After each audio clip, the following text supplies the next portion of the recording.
সামনে জন্মাষ্টমী, সেই জন্য জন্মাষ্টমী স্পেশাল হিসাবে কিন্তু তালের বড়া তৈরি করে নিলাম। খুব সহজে এবং ট্র্যাডিশনাল পদ্ধতিতে কিন্তু এই তালের বড়া তৈরি করে নিয়েছি। এর জন্য প্রথম থেকে শেষ পর্যন্ত পাশে থাকার অনুরোধ রইল। নমস্কার, আমার চ্যানেলে সবাইকে স্বাগত জানিয়ে আজকের এই রেসিপিটি শুরু করছি। তো চলুন দেরি না করে পুরো ভিডিওটি দেখার অনুরোধ রইল। ট্র্যাডিশনাল পদ্ধতিতে এইভাবে নরম তুলতুলে তালের বড়া কিন্তু খুব সহজে তৈরি করে নিতে পারবেন। তো তার জন্য পাশে থাকতে হবে। তো প্রথমে আমি নিয়ে নিচ্ছি সুজি আমি 30 মিনিটের মতন ভিজিয়ে রেখেছিলাম। এরপরে একটা বয়েলে রেখে দিচ্ছি। এখানে আমি 500 গ্রাম সুজি কিন্তু জলে 30 মিনিটের জন্য ভিজিয়ে রেখেছিলাম।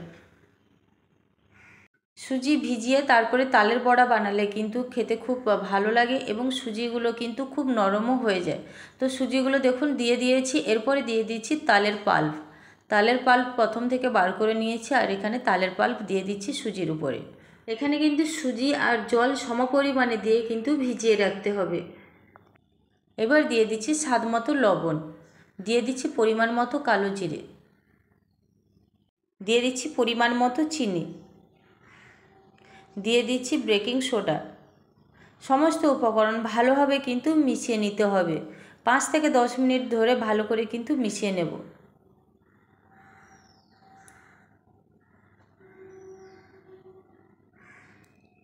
তো দেখুন ভালো করে মিশিয়ে নিয়েছি। এরপরে আমি অ্যাড করছি ময়দা।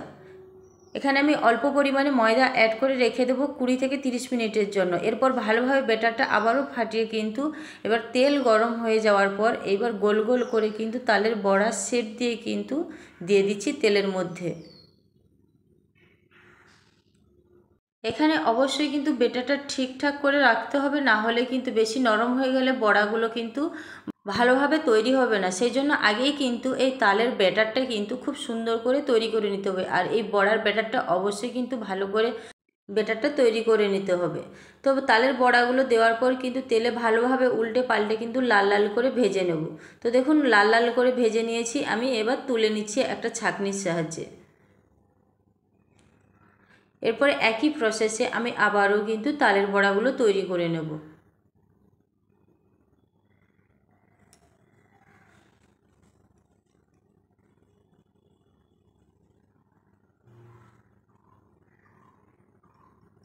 ডুবো তেলে কিন্তু এই তালের বড়াগুলো এইভাবে করে ভেজে নেব। তো দেখুন তালের বড়াগুলো কিন্তু বেশ গোল গোল হয়েছে এবং বড়াগুলো ফুলেও যাচ্ছে। তো এবার তেলের মধ্যে দিয়ে কিন্তু উল্টে পাল্টে লাল লাল করে ভেজে নেব।